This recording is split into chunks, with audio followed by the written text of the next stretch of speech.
नमस्कार, आप देख रहे हैं वीआईपी न्यूज और मैं हूं आपके साथ आयुषी गंगराड़े। विशेष चर्चा में आपका बहुत बहुत स्वागत है। वहीं 2024 लोकसभा चुनाव को लेकर के सभी पार्टियां तैयारियों में जुट चुकी है। वहीं से लेकर के बसपा ने एक बड़ा ऐलान किया है। बसपा सुप्रीमो मायावती का बड़ा ऐलान जो है सामने आया है। बसपा सुप्रीमो मायावती ने अपने 67वें जन्मदिन पर एक बड़ा ऐलान किया है। उन्होंने साफ कर दिया है कि 2024 का चुनाव बसपा अकेले लड़ेगी, किसी भी गठबंधन या पार्टी के साथ गठबंधन नहीं करेंगी। यानी बसपा जो है इंडिया गठबंधन के साथ शामिल नहीं होगी। उन्होंने कहा है कि गठबंधन से फायदा कम और नुकसान ज्यादा होता है। बसपा का लोकसभा चुनाव अकेले लड़ने का ऐलान। मायावती बोली कि गठबंधन से फायदा कम और नुकसान ज्यादा होता है। राजनीति से संन्यास लेने से भी उन्होंने इनकार कर दिया है। बसपा ने एक बड़ा ऐलान किया है। बसपा सुप्रीमो मायावती ने अपने 67वें जन्मदिन पर एक बड़ा ऐलान किया है। उन्होंने साफ कर दिया है कि 2024 का चुनाव बसपा अकेले लड़ेगी, किसी भी गठबंधन या पार्टी के साथ गठबंधन करके वह लोकसभा चुनाव 2024 का लोकसभा चुनाव नहीं लड़ेंगी, वह अकेले ही चुनाव लड़ेंगी। उन्होंने कहा है कि गठबंधन के फायदे कम और नुकसान ज्यादा होते हैं। बसपा सुप्रीमो मायावती का बड़ा ऐलान किया है। उन्होंने साफ कर दिया है कि 2024 लोकसभा चुनाव वह अकेले लड़ेंगी, किसी भी गठबंधन या पार्टी के साथ वह गठबंधन नहीं करेंगी। बसपा के इंडिया गठबंधन में शामिल होने की चर्चाएं लगातार सामने आ रही थी, जिस पर अब विराम लग गया है। उन्होंने कहा है कि गठबंधन से फायदा कम होता है और नुकसान ज्यादा होता है। बसपा सुप्रीमो मायावती ने एक बड़ा ऐलान किया है। अपने 67वें जन्मदिन पर उन्होंने एक बड़ा ऐलान किया है। प्रेस कॉन्फ्रेंस करते हुए उन्होंने बताया कि 2024 का चुनाव बसपा अकेले लड़ेगी, किसी भी गठबंधन या पार्टी के साथ बसपा गठबंधन नहीं करेगी। यानी कि बसपा जो है इंडिया गठबंधन में शामिल नहीं होंगी। लंबे समय से इंडिया गठबंधन में बसपा के शामिल होने की चर्चाएं आ रही थी। अब इन चर्चाओं पर जो है विराम लग गया है। बता दूं कि बसपा सुप्रीमो मायावती ने अपने 67वें जन्मदिन पर एक बड़ा ऐलान किया है, जिसमें उन्होंने साफ कर दिया है कि 2024 का लोकसभा चुनाव जो है बसपा अकेले ही लड़ेगी, किसी भी गठबंधन या किसी भी पार्टी के साथ गठबंधन करके बसपा जो है 2024 का लोकसभा चुनाव नहीं लड़ने वाली है। उन्होंने साफ तौर पर यह भी कहा है कि गठबंधन का फायदा कम और नुकसान जो है ज्यादा होते हैं, जिस वजह से सुप्रीमो मायावती बसपा सुप्रीमो मायावती ने साफ कर दिया है कि 2024 लोकसभा चुनाव बसपा जो है अकेले ही चुनाव लड़ने वाला है, जिसे लेकर के जो है अभी से तैयारियां भी शुरू हो गई है। पार्टी के सभी कार्यकर्ताओं की ओर से 2024 लोकसभा चुनाव को लेकर के तैयारियां शुरू हो गई है। बसपा सुप्रीमो मायावती का बड़ा ऐलान सामने आया है, जिसमें उन्होंने कहा है कि बसपा जो है अकेले ही चुनाव लड़ेगी, किसी भी पार्टी के साथ गठबंधन करके वह चुनाव नहीं लड़ेगी। वहीं इस पर अधिक जानकारी के लिए हमारे साथ उत्तर प्रदेश ब्यूरो हेड जुड़ चुके हैं प्रशांत राव। हम उनसे इस संबंध में जानकारी लेंगे। 2024 लोकसभा चुनाव नजदीक है, वहीं बसपा सुप्रीमो मायावती का एक बड़ा ऐलान कर दिया है। उन्होंने कहा है कि बसपा जो है किसी भी पार्टी के साथ गठबंधन करके चुनाव नहीं लड़ेगी। इस पर क्या कुछ कहेंगे? और बिल्कुल आयुषी, देखिए आज बीएसपी सुप्रीमो मायावती का 68वां जन्मदिन था और आज अपने लखनऊ के प्रदेश पार्टी कार्यालय में BSP chief Mayawati press conference को संबोधित कर रही थी। इस दौरान जो एक कयास लगाया जा रहा था कि बीएसपी चीफ मायावती अपने जन्मदिन के अवसर पर इंडिया गठबंधन में शामिल होने को लेकर ऐलान कर सकती हैं, लेकिन ऐलान को लेकर उन्होंने कहीं ना कहीं एक बड़ा ऐलान कर दिया है। बीएसपी चीफ मायावती ने साफ तौर से कहा है कि वह किसी दल के साथ गठबंधन नहीं करेंगी। तो जो इंडिया गठबंधन में जो दल शामिल थे, जो लगातार बीएसपी को इंडिया गठबंधन में शामिल होने को लेकर आमंत्रण कर रहे थे या फिर निवेदन कर रहे थे कि बीएसपी को इंडिया गठबंधन में शामिल हो जाना चाहिए, उसमें अगर देखा जाए तो उत्तर प्रदेश के पूर्व कांग्रेस प्रदेश अध्यक्ष अजय लल्लू ने कहा था कि बीएसपी मायावती के लिए मैं हाथ जोड़ता हूं कि वो इंडिया गठबंधन में शामिल हो जाए और जो विरोधी शक्तियां हैं, देश को जो खत्म करना चाहती हैं, संविधान को जो नष्ट करना चाहती हैं, उन्हें परास्त किया जा सके। लेकिन जी। मायावती ने आज इन तमाम कयासों पर आज विराम लगा दिया है। उन्होंने साफ कहा है कि किसी भी दल से बहुजन समाज पार्टी चुनाव में गठबंधन नहीं करेगी। 2024 का जो चुनाव होगा वह बीएसपी अकेले दम पर लड़ेगी। और जी। इसके साथ ही उन्होंने उदाहरण पेश किए कि जब जब बहुजन समाज पार्टी ने अन्य दलों के साथ गठबंधन यहाँ किया है तो उसमें बहुजन समाज पार्टी को काफी नुकसान हुआ है। साथ जी। ही साथ उन्होंने कहा कि कभी भी बीएसपी का वोट जो है वो अन्य दलों को ट्रांसफर हो जाता है, लेकिन अन्य जो दल होता है जो बीएसपी के साथ गठबंधन में है उसके अपर कास्ट का वोट बीएसपी को ट्रांसफर नहीं होता है। मायावती ने साफ कह दिया है कि तमाम जो दलों से गठबंधन अभी तक बीएसपी ने किया है, लेकिन जो अन्य दल है जिसके साथ गठबंधन है उसके अपर कास्ट का वोट बीएसपी के प्रत्याशी को नहीं मिलता है। इसी परिणाम के आधार पर यह फैसला लिया गया है कि 2024 का लोकसभा चुनाव बीएसपी अकेले दम पर लड़ेगी। यह ऐलान सबसे बड़ा था और इस कयास को अब मायावती ने विराम दे दिया कि आने वाले समय में जो चुनाव होगा उसमें बीएसपी गठबंधन करेगी या नहीं करेगी। लेकिन हाँ, हालांकि बीएसपी चीफ ने एक साफ यहाँ खुलासा और किया है कि जब बहुजन समाज पार्टी चुनाव जीत कर आएगी और किसी दल के पास समर्थन नहीं होगा तब बीएसपी तय करेगी किस पार्टी को यहाँ समर्थन दिया जाना है। लेकिन इस बार बीएसपी किसी को फ्री में समर्थन नहीं देगी, बल्कि उन्होंने सहजता से एक बात जरूर की है कि जहां पर बीएसपी का फायदा होगा और बहुजन समाज का फायदा होगा उस पार्टी को इस बार समर्थन देगी। जी जी 2024 लोकसभा चुनाव बहुत ही महत्वपूर्ण चुनाव होने वाले हैं। कहीं ना कहीं सभी पार्टियां तैयारियों में अभी से जुट गई है। वहीं बसपा सुप्रीमो मायावती ने भी ऐलान कर दिया है। साथ ही साथ मैं यदि बात करूं कि अभी थोड़े दिन पहले इंडिया गठबंधन की एक बैठक भी हुई थी जिसके अंदर अखिलेश यादव बोलूं या फिर मायावती बोलूं, सभी लोग शामिल नहीं हुए थे। कहीं ना कहीं सभी लोग अलग जाना चाहते हैं, सभी अपने दम पर ही चुनाव लड़ना चाहते हैं। इसका असर लोकसभा चुनाव में कांग्रेस को कहीं ना कहीं झेलना पड़ेगा, उनको परेशानियों का सामना इस वजह से करना पड़ेगा। आयुषी, एक गलती आपकी संभाल दूं, बीएसपी इंडिया के गठबंधन में शामिल नहीं है। ना ही बीएसपी ने कभी इंडिया गठबंधन में शामिल होने का कोई भी ऐलान किया है। हालांकि 28 दल इंडिया गठबंधन में शामिल है, उसमें उत्तर प्रदेश में अगर यहाँ समाजवादी पार्टी है, आरएलडी है, अपना दल कमेरावादी है, यह इंडिया गठबंधन के घटक दल है। लेकिन बीएसपी किसी अभी गठबंधन में शामिल नहीं हुई, ना इंडिया गठबंधन में ना एनडीए गठबंधन में। बीएसपी अभी इंडिपेंडेंट पार्टी है और वो चुनाव भी इंडिपेंडेंट यानी स्वतंत्र होकर यहाँ लड़ने की बात कर रही है। हालांकि ये जरूर है कि जिस तरीके से अगर देश में जो राजनीतिक स्थितियां बन रही हैं उसमें बहुजन समाज पार्टी का पल्ला भारी होते हुए दिखाई दे रहा है। इसीलिए मायावती चाह रही कि 2024 का जो लोकसभा चुनाव होगा उसमें इस बार समय रहते हुए निर्णय किया जाएगा किस दल के साथ बीएसपी गठबंधन करे, या फिर जब कांग्रेस या फिर यहाँ पर भारतीय जनता पार्टी को समर्थन नहीं पूर्ण बहुमत में दिखाई देगा तब बीएसपी तय करेगी किस दल के साथ जाना है।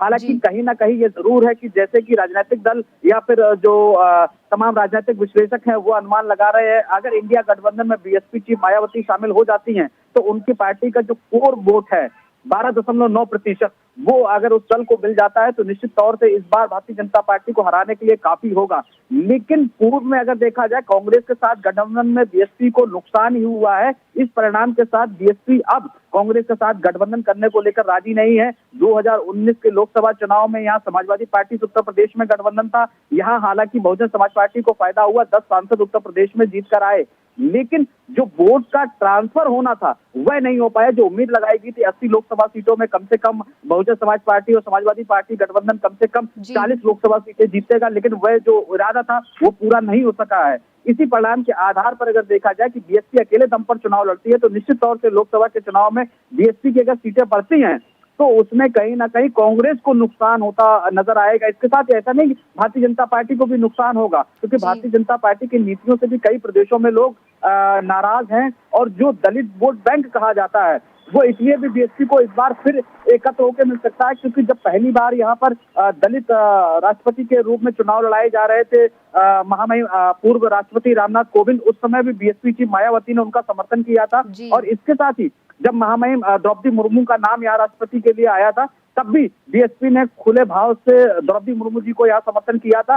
तो दलित और आदिवासी दोनों का वोट कहीं ना कहीं बीएसपी को प्लस हो रहा है। इसीलिए जो अन्य दल है वो घबरा रहे हैं, क्योंकि बीएसपी चीफ ने दोनों नेताओं के लिए, यानी दोनों राष्ट्रपति, पूर्व राष्ट्रपति रामनाथ कोविंद और वर्तमान राष्ट्रपति द्रौपदी मुर्मू को समर्थन दिया था। तो जातीय आधार पर बीएसपी का जो वोट बैंक है वो मजबूत होते हुए दिखाई दे रहा है। और इसके साथ ही क्योंकि देश में राजनीति भी बदल रही है, और साथ ही साथ एक बेनिफिट इसलिए भी है क्योंकि जिस तरीके से प्राइवेट सेक्टर में तमाम जो नौकरियां जा रही है उसमें आरक्षण खत्म हो रहा है, और इसी मुद्दे को लेकर बीएसपी चीफ मायावती भुनाना चाहती हैं, और इसी आधार पर वो अपने वोट बैंक को और मजबूत करने में लगी हुई हैं। साथ ही साथ उन्होंने एक चीज और नई शुरू कर दी है कि पार्टी का जो कैडर कैंप था वो कई सालों से थोड़ा शिथिल पड़ा हुआ था, तो अब पार्टी ने साफ दिशा निर्देश जारी कर दिया है कि जगह जगह कैडर कैंप लगाए जाएं। और बीएसपी की सबसे मजबूत इकाई कैडर ही होती थी। जहां जहां कैडर दिया गया और जिस क्षेत्र में कैडर सबसे ज्यादा हुए हैं वहां बीएसपी का वोट प्रतिशत बढ़ा है। हालांकि छत्तीसगढ़ में वोट प्रतिशत इस बार बीएसपी का कम हो गया था, मध्य प्रदेश में भी थोड़ा कम रहा है। इस वोट प्रतिशत को कैडर कैंप के माध्यम से और ज्यादा बढ़ाया जाएगा, जिसमें एससी है, एसटी है, ओबीसी है, और खासकर माइनॉरिटी को भी जोड़ने को लेकर काम किया जा रहा है। और बीएसपी की उत्तर प्रदेश में 4 बार की सरकार रही है, जिसमें मायावती यहाँ मुख्यमंत्री रही हैं। तो उसमें जो बहुजन महापुरुष हैं, जो मसीहा हैं, उनके स्मारक बनाना हो या फिर उनके मूर्तियों को स्थापित करना हो, तमाम प्रतिष्ठानों का नाम रखना हो, वह भी गिनाया जा रहा है। दलित, पिछड़ा, आदिवासियों के लिए जो योजनाएं चलाई गई हैं वह भी गिनाई जा रही है। इसके आधार पर देश में वोट इकट्ठे करने की कोशिश बीएसपी कर रही है। जी, वहीं यदि मैं बात करूं मायावती की, तो उनका कहना है कि गठबंधन करने से जो है पार्टी को नुकसान होता है। अब बिल्कुल देखिए, जिस तरीके से बीएसपी चीफ ने कहा है कि जब भी उन्होंने गठबंधन किया है 2002 से उन्होंने आंकड़े शुरू किए थे, और उन्होंने कहा 2002 में कांग्रेस के साथ गठबंधन हुआ था तो केवल 67 यानी 67 सीटें बहुजन समाज पार्टी को मिली थी। हालांकि बहुत नुकसान भी हुआ है कि बीएसपी का वोट अन्य दलों को चला जाता है, लेकिन जो दूसरा दल होता है गठबंधन में शामिल, उसके अपर कास्ट का वोट बहुजन समाज पार्टी को नहीं मिल पाता है। तो ये इसलिए भी है कि 2007 के चुनाव में जब यह बीएसपी पूर्ण बहुमत में आई, जबकि अकेले चुनाव लड़ा था, तो वो परिणाम भी मायावती ने देखा कि जब जब गठबंधन में शामिल हुए तब तक बीएसपी को हार का सामना करना पड़ा, अपेक्षाकृत परिणाम नहीं मिले। लेकिन 2007 में जब बीएसपी उत्तर प्रदेश में अकेले दम पर चुनाव लड़ी तो पूर्ण बहुमत की सरकार आ गई। और इसके साथ ही जब 2012 का यहाँ पर चुनाव हुआ, उसमें हालांकि बीएसपी को यहाँ हार का सामना करना पड़ा, लेकिन 19 के चुनाव में यहाँ समाजवादी पार्टी से गठबंधन हुआ तो अपेक्षाकृत उतनी सीटें लोकसभा की नहीं मिली है। और 2022 की बात की जाए पंजाब में, और इसके साथ ही मध्य प्रदेश में या फिर छत्तीसगढ़ में बीएसपी का विधानसभा चुनाव में गठबंधन था अन्य दलों के साथ, वहां सीटें न मिलना यह परिणाम दर्शाता है कि बीएसपी जब अकेले दम पर चुनाव लड़ी है तो वोट प्रतिशत भी बढ़ा है, सीटें भी बढ़ी हैं। इन्हीं परिणामों को देखते हुए साफ तौर से बीएसपी की चीफ मायावती ने ऐलान किया है वो किसी दल के साथ शामिल नहीं होंगी। इससे बीएसपी को फायदा होगा, और जो बीएसपी का वोट बैंक अन्य पार्टियों में शिफ्ट हो गया है वह भी वापस आ जाएगा, क्योंकि जिस दल के साथ बीएसपी शामिल होती है तो उनके प्रत्याशी कुछ इस तरह के होते हैं जो एंटी एससी एसटी होते हैं, और इसी कारण वो वोट बैंक खिसक कर दूसरे दलों में चला जाता है और बीएसपी से उससे नुकसान होता है। और खासकर अपर कास्ट का जो वोट है वो बीएसपी को इसलिए नहीं मिलता है, बीएसपी को एक जातिवादी पार्टी यानी अनुसूचित जाति पार्टी का टैग लगा दिया जाता है, इसीलिए उसे वोट नहीं मिलता है। जबकि बीएसपी चीफ ने कहा है कि उत्तर प्रदेश में 4 बार यहाँ पर बीएसपी की सरकार रही है, मायावती स्वयं मुख्यमंत्री रही हैं, उन्होंने सर्व समाज के लिए यहाँ काम किया है। उन्होंने यह भी गिनाया कि जब 2007 में बहुजन समाज पार्टी की सरकार थी उस दौरान यहाँ मानवश्री कांसीराम आवास बनाए गए थे, जिसमें सभी जाति धर्म के लोगों को यहाँ मुफ्त आवास दिए गए थे, यहाँ किसी के लिए आरक्षित नहीं था। इसके साथ ही यहाँ सबसे ज्यादा 1,25,000 सफाई कर्मी भर्ती हुई थे, उसमें जबकि एक प्रावधान होता है नगर निगम, नगर पालिका, नगर पंचायत क्षेत्र में वहाँ अनुसूचित वर्ग के लिए सफाई कर्मी की नौकरी जो है आरक्षित होती है, लेकिन वो आरक्षण हटाकर उन्होंने सर्व समाज के लोगों को यहाँ भर्ती दी। बैकलॉग भर्तियां सबसे ज्यादा की। इसके साथ ही महापुरुषों के नाम पर उन्होंने पार्क बनाए, स्मारक बनाए, और तमाम चाहे वो जिले हों उनके नाम रखे हैं। ये सब आंकड़े हैं, ये जो बातें हैं, योजनाएं हैं, वो बीएसपी चीफ ने बताई हैं, और इसी आधार पर वो बीएसपी को मजबूत करने में जुटी हुई है। जी 2024 लोकसभा चुनाव बहुत ही महत्वपूर्ण होने वाला है। वैसे तो उत्तर प्रदेश की बात करूं या पूरे देश भर की बात करूं, सभी पार्टियां जो है तैयारियों में जुट चुकी हैं। बसपा किस प्रकार की योजनाएं और किन मुद्दों पर इस बार चुनाव लड़ने वाली है? आयुषी, देखिए, बसपा इस बार पूरी मजबूती के साथ चुनाव अपने कैडर के माध्यम से लड़ने वाली है। जिस तरीके से बीएसपी के ऊपर आरोप लगता था कि बीएसपी जो है अपने कैडर के जो लोग हैं उनको हाशिए पर रख दिया है, लेकिन बीएसपी ने एक बार फिर अपना कैडर कैंप शुरू कर दिया है। सभी प्रदेशों में कैडर कैंप शुरू हो गए हैं। उत्तर प्रदेश है, उत्तराखंड है, मध्य प्रदेश है, छत्तीसगढ़ कैडर कैंप लगाए जा रहे हैं। कैडर से ज्यादा युवाओं को जोड़ा जा रहा है। जी। बीएसपी चीफ ने एक बात और कही है कि जो उन्होंने आज अपने संघर्ष सफरनामे पुस्तक का विमोचन किया है 19वें संस्करण का, उसमें उन्होंने कहा है कि ये युवाओं के लिए प्रेरणा होगी और बहुजन समाज पार्टी के लिए काम करने वाले लोगों के लिए प्रेरणा होगी। किस तरह से जो बहुजन समाज पार्टी की चीफ है यानी मैं मायावती, जिन्होंने 4 दशक से बीएसपी के लिए संघर्ष किया, उससे उनको प्रेरणा मिलेगी और कैडर के लोग यही प्रेरणा लेकर आगे जाकर समाज के लोगों को समझाएंगे, खासकर सर्व समाज के लिए। क्योंकि अगर सवर्ण आरक्षण को लेकर सबसे पहले 2007 में बहुजन समाज पार्टी ने ही आवाज उठाई थी कि सवर्णों को भी रिजर्वेशन मिलना चाहिए। इसीलिए भारतीय जनता पार्टी की सरकार ने अपनी सरकार में यहाँ ईडब्ल्यूएस आरक्षण लागू किया है। यह भी बहुजन समाज पार्टी इन सब मुद्दों को लेकर बीएसपी जो है पूरे देश में प्रचार करेगी कि बीएसपी धर्मनिरपेक्ष पार्टी है और सर्व समाज के लिए बीएसपी ने उत्तर प्रदेश के 4 साल के शासनकाल में काम किया है। इसके साथ ही अन्य राज्यों में जहां भी बहुजन समाज पार्टी की टिकट वितरण का मामला है, वहां सभी समाज के लोगों का ध्यान रखा जाता है। सभी धर्म और वर्ग के लोगों को पूरा सम्मान देते हुए बहुजन समाज पार्टी टिकट वितरण करती है और इसके साथ ही वहां अगर नेतृत्व करने का मौका होता है उसे भी दिया जाता है। तो बहुजन समाज पार्टी को केवल एक दलित समाज की पार्टी न जोड़कर सर्व समाज पार्टी के रूप में वहाँ कार्यकर्ताओं के द्वारा सभी लोगों को बताया जाना है। इसके साथ ही कैडर कैंप लगाया जाना है और साथ ही साथ सभी का पार्टी में सम्मान होना चाहिए और सर्व समाज के लोगों को पार्टी में पदाधिकारी बनाना चाहिए, उन्हें उचित स्थान देना चाहिए और भाषण जो भी होते हैं वह भी संयम में रखकर देना होगा ताकि किसी भी जाति धर्म संप्रदाय के लोगों को कोई भी मौका ऐसा ना मिले कि बीएसपी एक जातिवादी पार्टी दिखाई दे। क्योंकि विपक्षी दल लगातार बहुजन समाज पार्टी के ऊपर टैग लगाते हैं कि बीएसपी जो है दलितों की पार्टी है और दलितों की बात करती है। तो वही मायावती ने साफ दिशा निर्देश दिया है कि 4 बार के उत्तर प्रदेश के शासनकाल में जो भी काम हुए हैं वो देश भर में बताने का काम किया जाए और जिस तरीके से बीएसपी खासकर दलितों के मुद्दों को लेकर हमेशा सदन में बोलती आई हैं और वह भी बात रखी जाए। सवर्ण आरक्षण को लेकर जिस तरीके से बीएसपी ने पैरवी की थी वह भी बताई जाए। इन्हीं मुद्दों पर बीएसपी पूरे प्रदेश में तैयारी कर रही है। हालांकि 2024 के परिणाम बताएंगे कि इससे बीएसपी को कितना फायदा होगा। जी, वही यदि मैं बात करूं 22 जनवरी को प्राण प्रतिष्ठा को लेकर के, राम भगवान की प्राण प्रतिष्ठा होने वाली है, पूरी तैयारियां हो चुकी है, लगातार जो है सुरक्षा के पुख्ता इंतजाम भी प्रशासन की ओर से किए गए हैं। वहीं जो है मायावती को भी आमंत्रित इस दौरान किया गया है। मायावती का क्या कुछ कहना है कि वह प्राण प्रतिष्ठा समारोह में शामिल होंगी या नहीं?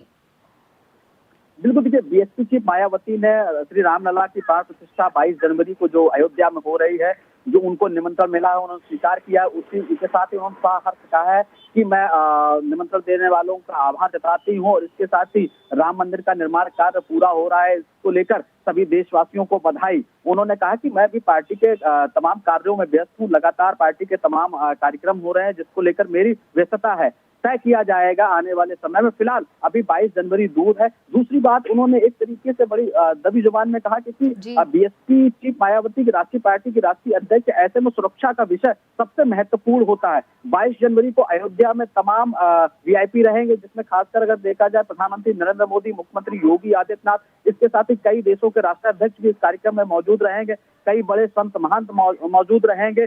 और इस बात को लेकर अगर देखा जाए कि बीएसपी चीफ मायावती सुरक्षा को लेकर हमेशा ही सख्त रहती हैं, तो उसी लिहाज से वो तय करेंगी सुरक्षा के लिहाज को लेकर कि उनको 22 तारीख को जाना है या नहीं। उन्होंने कहा ये तय होगा, क्योंकि ये भी माना जा रहा है कि बीएसपी चीफ की सिक्योरिटी हमेशा हाईटेक रहती है। तो यह गृह मंत्रालय और खासकर उनके बीच का मामला है कि अगर सिक्योरिटी को लेकर कोई रीजन रहता है तो मायावती जरूर जाएंगी। हालांकि बड़े मुस्कुराते हुए उन्होंने जवाब दिया और उसके साथ ही राम मंदिर निर्माण को लेकर सभी लोगों को बधाई भी, देशवासियों से कहा है कि राम मंदिर बनना, इसके लिए सभी को बधाई। और यह भी साफ उन्होंने कहा कि जब आगे बाबरी मस्जिद बनेगी तो उसका भी हमारी पार्टी समर्थन करती है। उन्होंने कहा कि बीएसपी हमारी धर्मनिरपेक्ष पार्टी है, सभी धर्मों का सम्मान करती है, लेकिन राम मंदिर बनना है, इसलिए देशवासियों को बधाई, मुझे निमंत्रण मिला है, निमंत्रण देने वालों का आभार। बीएसपी आने वाले समय में तय करेगी 22 जनवरी को क्या करना है। जी, वही यदि मैं बात करूं कांग्रेस की, तो कांग्रेस जो है उन्होंने साफ मना कर दिया है कि वह इस प्राण प्रतिष्ठा समारोह में नहीं आएंगे। कहीं ना कहीं इसका असर लोकसभा चुनाव में देखने को मिलेगा, कांग्रेस जो नहीं आने वाली है इस बार प्राण प्रतिष्ठा में। क्योंकि यदि मैं बात करूं तो धर्म एक बड़ा मुद्दा है भारत में, और यदि इसमें ऐसा कुछ हो जाता है तो कहीं ना कहीं लोकसभा चुनाव में उन्हें इस परेशानी का सामना करना पड़ेगा। देखिए, अगर देश के इतिहास की बात की जाए तो शुरू से ही, जब से लोकतांत्रिक देश यहाँ बना है, तब से धर्म और जात के आधार पर यहाँ चुनाव में वोट मांगे जाते रहे हैं। जी। कोई भी दल होता है वो अपनी जाति आधार पर, धार्मिक आधार पर यहाँ वोटों की अपील करता है। 2024 का लोकसभा चुनाव इस बार आस्था का चुनाव होगा। हालांकि राम मंदिर के निर्माण की प्रतीक्षा 500 वर्षों से चल रही थी। कानूनी मसलों में फंसा हुआ राम मंदिर अब पूरा हो रहा है। भगवान श्री राम लला अब टेंट से निकलकर अपने भवन में विराजमान होंगे। इसको लेकर जिस तरीके से कयास लगाए जा रहे हैं कि कौन कौन विपक्षी दलों के नेता शामिल होंगे। हालांकि कांग्रेस की पूर्व अध्यक्ष सोनिया गांधी और इसके साथ ही मल्लिकार्जुन खड़गे कांग्रेस अध्यक्ष को भी निमंत्रण भेजा गया था। कांग्रेस की तरफ से इस कार्यक्रम में शामिल होने की मनाही की गई, एक पत्र भी जारी किया गया। वहीं उत्तर प्रदेश के पूर्व मुख्यमंत्री और समाजवादी पार्टी के अध्यक्ष अखिलेश यादव को भी निमंत्रण दिया गया था। उन्होंने भी पत्र जारी कर इस निमंत्रण को उन्होंने स्वीकार किया है, लेकिन मंदिर प्राण प्रतिष्ठा में शामिल न होने का भी उन्होंने ऐलान कर दिया है। हालांकि अखिलेश यादव ने कहा है कि वह मंदिर 22 तारीख में प्राण प्रतिष्ठा होने के बाद सपरिवार दर्शन करने जाएंगे। लेकिन उत्तर प्रदेश की कांग्रेस इकाई आज अयोध्या पहुंची है, जहां भगवान श्री राम लला के उन्होंने दर्शन पूजन किए हैं और इसके साथ ही मां सरयू में उन्होंने स्नान भी किया है। तो एक तरफ भगवान श्री राम की जो प्राण प्रतिष्ठा होनी है उसमें वो लोग शामिल होने से ऐतराज कर रहे हैं, लेकिन दूसरी तरफ रामलला के दर्शन करने भी पहुंच रहे हैं। इससे कहीं ना कहीं भारतीय जनता पार्टी को बड़ा फायदा होगा। और जिस तरीके से सभी पार्टियों में हिंदू सनातनी लोग हैं और राम भगवान के साथ उनकी आस्था जुड़ी हुई है, तो उसको कहीं ना कहीं भारतीय जनता पार्टी भुनाने की कोशिश करेंगे कि जब 22 जनवरी 2024 को भगवान श्री राम लला की अयोध्या में 500 वर्षों की प्रतीक्षा के बाद यहाँ प्राण प्रतिष्ठा हो रही थी, उस समय कौन कौन से दल उनका विरोध कर रहे थे, यह भी सूची वो अपने हिंदू सनातनियों को गिनाने का काम करेंगे और इसी आधार पर उन दलों के खिलाफ वोट करने की भी अपील करेंगे। तो यह भारतीय जनता पार्टी अपने पक्ष में रखना चाहती है। भले ही अगर कोई दल उनके निमंत्रण में शामिल होता है तो भारतीय जनता पार्टी को फायदा हो सकता है, और अगर नहीं होता है तो इसको मुद्दा बनाकर भारतीय जनता पार्टी चुनाव में उनके ऊपर वार करेगी। दोनों तरफ से भारतीय जनता पार्टी इसका लाभ लेते हुए नजर आ रही है। और कांग्रेस के द्वारा ये जो न्योता है वो ठुकराया जाना और ये आरोप लगाया जाना कि मंदिर में जिस तरीके से प्राण प्रतिष्ठा हो रही है, अभी मंदिर निर्माण कार्य पूरा नहीं हुआ है, जो विधि विधान शास्त्रों उपरांत होना चाहिए वह भी पूरा नहीं हो रहा है। इस आरोप के साथ कांग्रेस ने यह निमंत्रण ठुकराया है और शामिल न होने की बात कही है। लेकिन देश के लोगों की जो आस्था है वो 500 वर्षों के प्रतीक्षा को लेकर जुड़ी हुई है और लोगों को इंतजार है कि कब 22 जनवरी आए और कब वो ऐतिहासिक पल के साक्षी बने। हालांकि इसको राजनीतिक रूप दिया जा रहा है, तो वही एक जो कहा जाए कि इसमें आस्था भी जुड़ी हुई है, भावना भी जुड़ी रही हुई है और इसको पूरा किया जा रहा है 22 जनवरी को। फिलहाल कांग्रेस के परिणाम तो 2024 में देखने को मिलेंगे और इसके साथ ही भारतीय जनता पार्टी का परिणाम यह भी देखने को मिलेगा कि इस मंदिर को भारतीय जनता पार्टी ने कितनी मजबूती के साथ भुनाने का काम किया है और कांग्रेस का कितना नुकसान किया है। जी प्रशांत जी, तमाम जानकारी के लिए बहुत बहुत धन्यवाद। मायावती ने अपने 68वें जन्मदिन के दिन बड़ा ऐलान कर दिया है। उन्होंने कहा है कि वह किसी भी गठबंधन में शामिल नहीं होंगी। उन्होंने साफ कर दिया है कि 2024 का चुनाव बसपा अकेले ही लड़ेगी, किसी भी गठबंधन या पार्टी के साथ गठबंधन नहीं करेगी। बसपा के इंडिया गठबंधन में शामिल होने की लगातार जो है चर्चाएं सामने आ रही थी, जिसे लेकर के बसपा सुप्रीमो मायावती ने साफ कर दिया है और कहा है कि वह किसी भी गठबंधन में शामिल नहीं होंगी। उनका यह भी कहना है कि गठबंधन से फायदे कम और नुकसान ज्यादा होते हैं।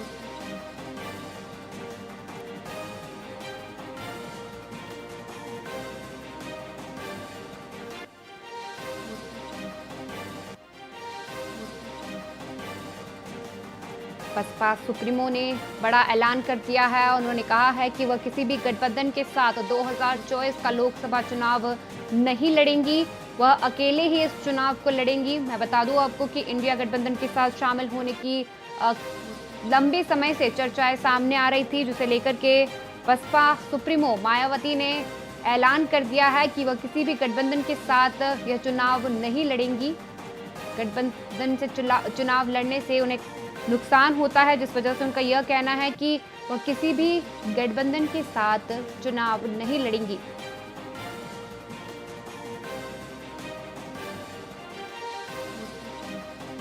बसपा सुप्रीमो का बड़ा ऐलान सामने आया है। उन्होंने ऐलान कर दिया है कि वो किसी भी पार्टी के साथ चुनाव नहीं लड़ेंगी, वो अकेले ही चुनाव लड़ेंगी। 2024 लोकसभा चुनाव बहुत ही महत्वपूर्ण चुनाव होने वाले हैं, जिसे लेकर के बसपा सुप्रीमो मायावती का बड़ा ऐलान सामने आया है। उन्होंने कहा है कि वो किसी भी गठबंधन के साथ यह चुनाव नहीं लड़ेंगी, वह अकेले ही इस चुनाव को लड़ेंगी।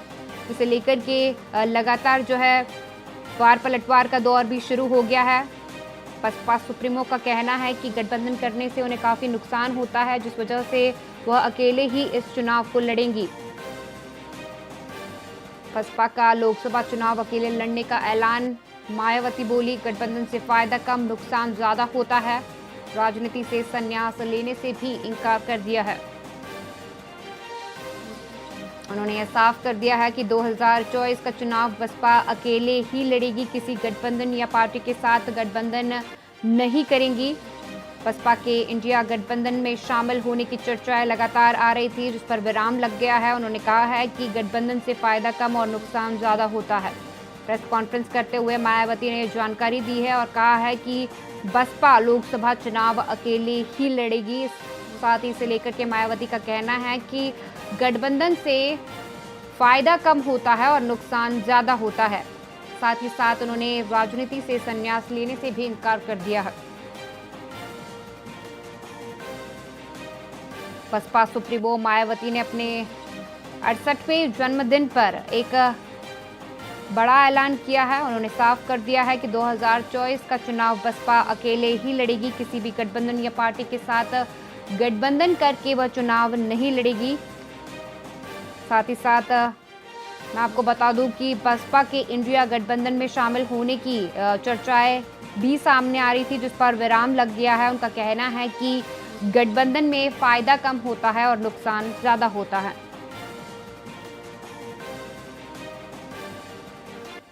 बसपा सुप्रीमो मायावती ने बड़ा ऐलान कर दिया है। उन्होंने कहा है कि 2024 का चुनाव बसपा अकेले ही लड़ेगी, किसी भी गठबंधन या पार्टी के साथ गठबंधन करके बसपा चुनाव नहीं लड़ेगी। बसपा के इंडिया गठबंधन में शामिल होने की चर्चाएं लगातार सामने आ रही थी, जिस पर विराम लग गया है।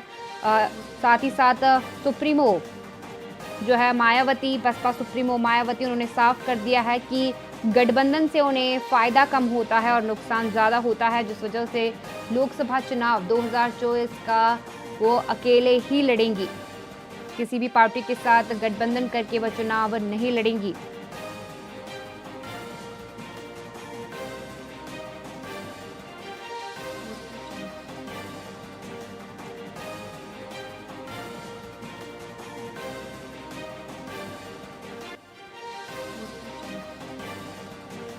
बसपा सुप्रीमो मायावती का बड़ा ऐलान। उन्होंने किसी भी पार्टी के साथ गठबंधन करने से इनकार कर दिया है। उन्होंने कहा है कि किसी भी पार्टी के साथ गठबंधन करने से उन्हें नुकसान होता है, फायदा नहीं होता है।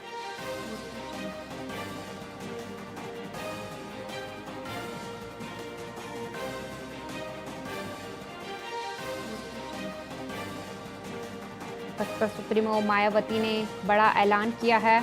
उन्होंने कहा है कि वो किसी भी पार्टी के साथ गठबंधन नहीं करेंगी, वह अकेले ही 2024 लोकसभा चुनाव लड़ेंगी।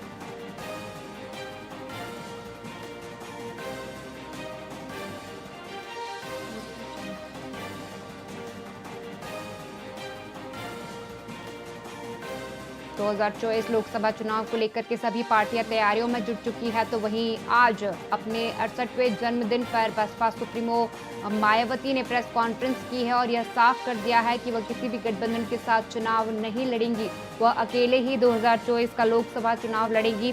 वहीं साथ ही साथ उन्होंने यह भी कहा है कि गठबंधन से फायदे कम और नुकसान ज्यादा होता है।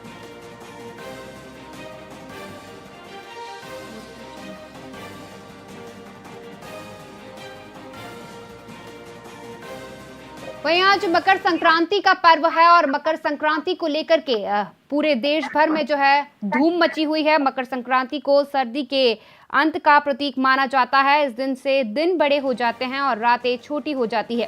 देश भर में इसे नई फसल की कटाई के त्योहार के रूप में भी मनाया जाता है। मकर संक्रांति पर सूर्य उत्तरायण होता है, इसलिए इस समय की किए गए जाप और दान का फल अनंत होता है। मकर संक्रांति पर गंगा स्नान और दान करने का विशेष महत्व होता है। इस दिन दान करने से सूर्यदेव और शनिदेव की विशेष कृपा मिलती है। मकर संक्रांति को रंग बिरंगे सजावट, ग्रामीण बच्चों द्वारा घर घर जाना, गान और कुछ क्षेत्रों में उपहार मांगना, मेलों, नृत्य आदि उत्सवों के रूप में मनाया जाता है। मकर संक्रांति को लेकर के जो है सभी जगह तैयारियां हो चुकी है और सभी लोग बड़े ही धूमधाम के साथ मकर संक्रांति का त्योहार मना रहे हैं। मकर संक्रांति को सर्दियों के अंत का प्रतीक माना जाता है। इस दिन से दिन बड़े हो जाते हैं और रातें छोटी हो जाती है। देश भर में बड़े ही धूमधाम के साथ मकर संक्रांति मनाई जा रही है। वहीं इसे नई फसल की कटाई के त्योहार के रूप में भी मनाया जाता है।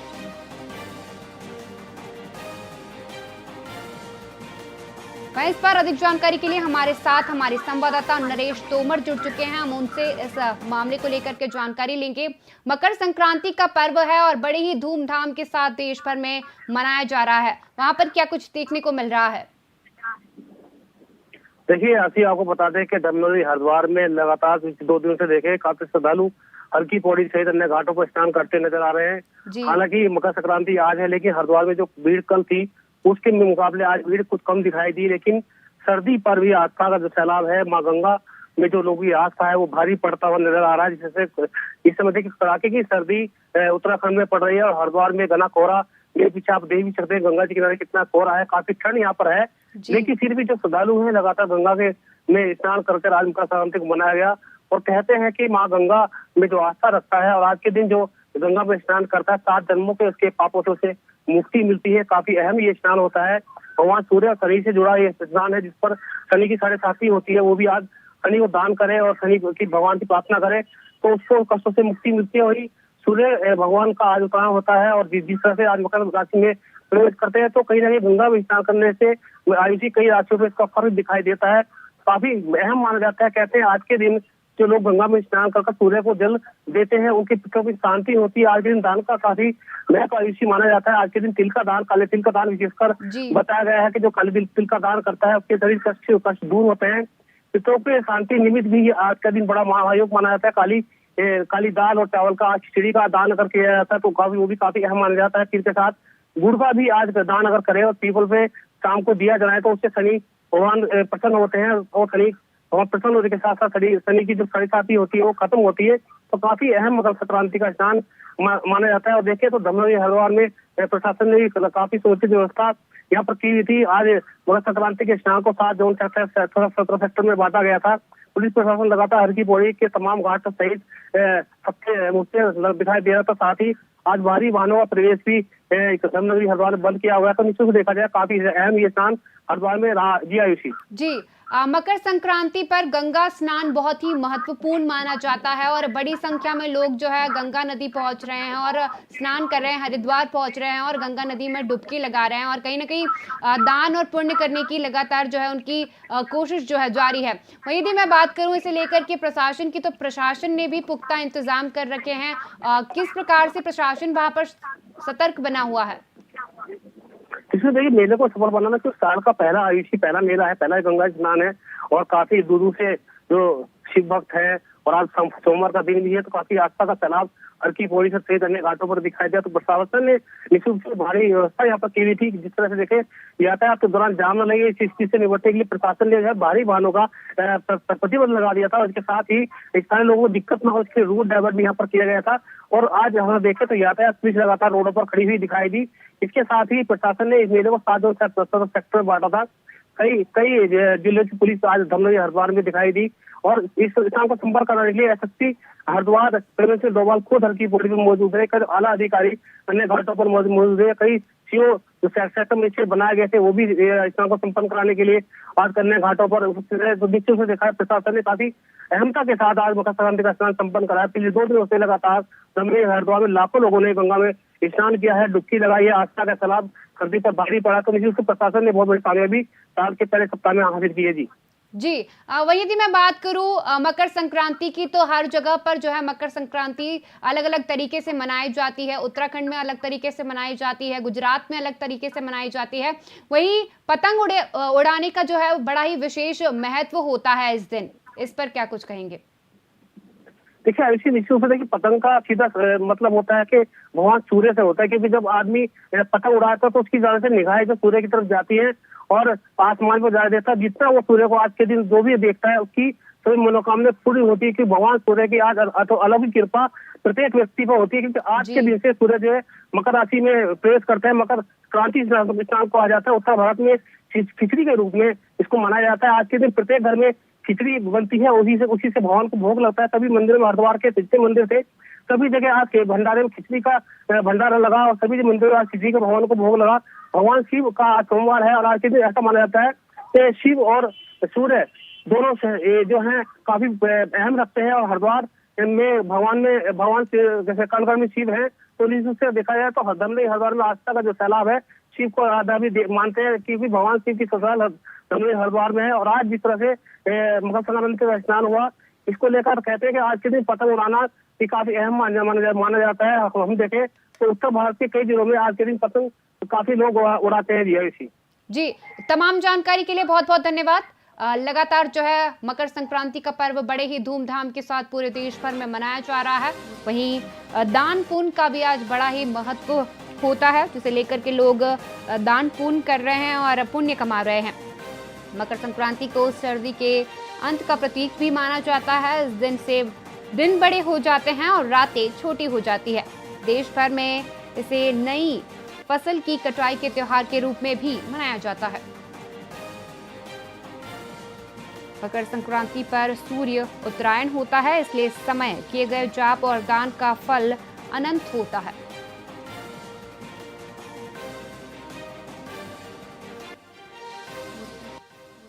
पूरे देश भर में मकर संक्रांति का पर्व बड़े ही धूमधाम के साथ मनाया जा रहा है।